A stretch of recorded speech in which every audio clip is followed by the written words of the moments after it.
তারা একটা বিশেষ রাজনৈতিক দলের নেতা ছিলেন।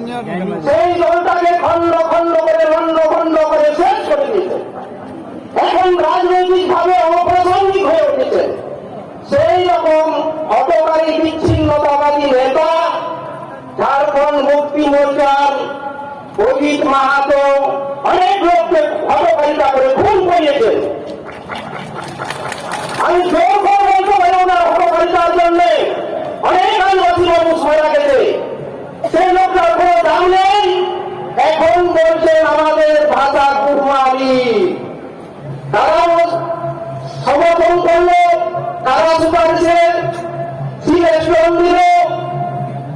যারা বলেছিল মানভূমের কংগ্রেস নেতা নেপাল মাহাতো মহাশয়ের বাবা দেবেন মাহাতো, যার নামে পুরুলিয়া সদর হসপিটাল আপনারা জানেন। শান্তিরাম মাহাতো মহাশয় উনি মন্ত্রী ছিলেন, উনার বাবা রামকৃষ্ণ মাহাতো মহাশয় কংগ্রেস আমলে তিনটি দপ্তরের মন্ত্রী ছিলেন। সীতারাম মাহাতো, ওনার ছেলে এমপি বিকান্ত মাহাতো। সীতারাম মাহাতো ওরা বলেছিলেন না, আমাদের ভাষা হিন্দি বিহারেই থাকবো। তো ওনাদের বংশের ছেলেরা আজ বলছে আমাদের ভাষা কুরমালি।